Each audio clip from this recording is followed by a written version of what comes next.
If you at least have two brain cells to rub together, you'll probably be thinking, why the hell should I listen to this stupid British guy?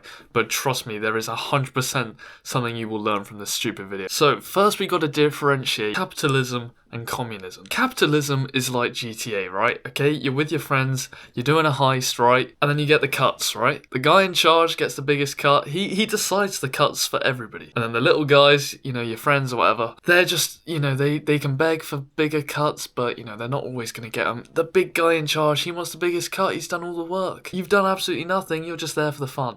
So he's obviously going to get the bigger cuts. Now, communism is like Fortnite, right? You're playing squads with your friends. You're all on the same side. You're trying to win. You're trying to win together. Sadly, that's not the world we live in. We live in GTA world, not Fortnite. GTA, there's some guy in charge. How do you be that guy in charge is probably what you're thinking. And this is the answer. Really simple. First, you got to work on yourself. You got to get your stats up, because right now you're probably lying in your bed doing absolutely nothing. You just get up, help your friends, drive around a bit. It doesn't work like that. That's not how you're going to be the guy in charge. By being the guy in charge, you got to max out your stats. Okay, you can't just wake up and think, yeah, I want to be the guy in charge. You got to practice your aiming. You got to practice your flipping running. You got to practice all of it. You got to get those stats up, and then your discipline is going to get higher. Discipline, what puts the little guys apart from the big guys. Now, here we go. This is the controversial part. It's going to be tough, but sometimes you can't be relying on your friends all the time. And if we're talking by friends, I mean your employment. You cannot be relying on your employment. The employment puts you down. It wears you down. Your friends, your big guy at the top, he's going to be saying, 15% cut. You're getting 125,000, whilst he's making 2 mil from the heist. I mean, is that fair?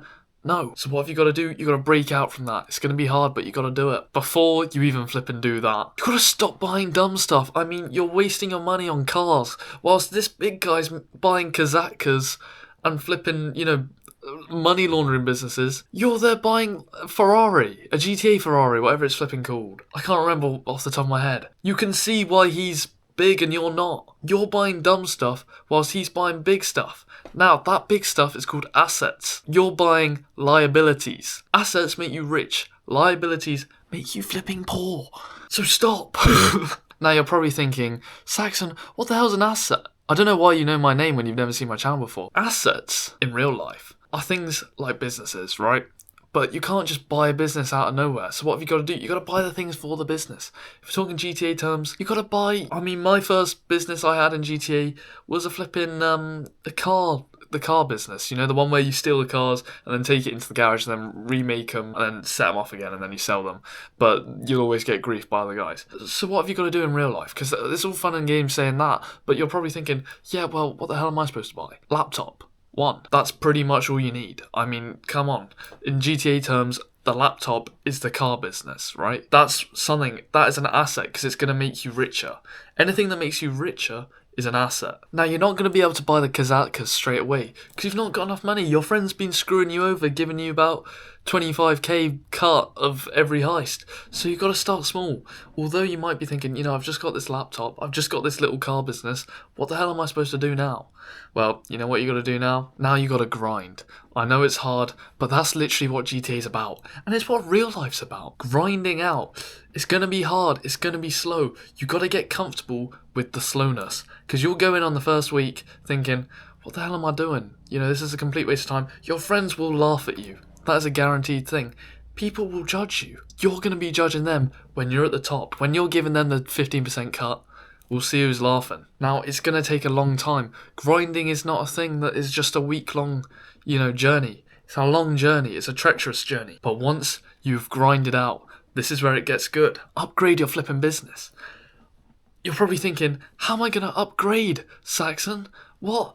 Well, I know in GTA, you can get security in that. You can get, better ways of making money. You can just, maybe you could buy another smaller business. But in real life, you're probably thinking, what the hell is that? Like, that is not useful for real life. I know, but for real life, once you grind enough, you can employ a little guy, aka your friend if you're playing GTA, and he can help you. He can help you with your business. Now, I mean, by the time you've got to here, I mean, you're already nearly there. I mean, at this point, it's just fate that you're going to be up there. You can purchase better gear for your business. You can purchase better flipping, hardware, just better anything. I don't know what your business is going to be, so I can't get too specific, which is a bit annoying. I know, you probably hate me right now. Think about it. You know what you want to do in your head. You have dreams. I know you have dreams. And you know exactly what you need to get. And with the money you make, reinvest. And then that's assets. More assets, more money.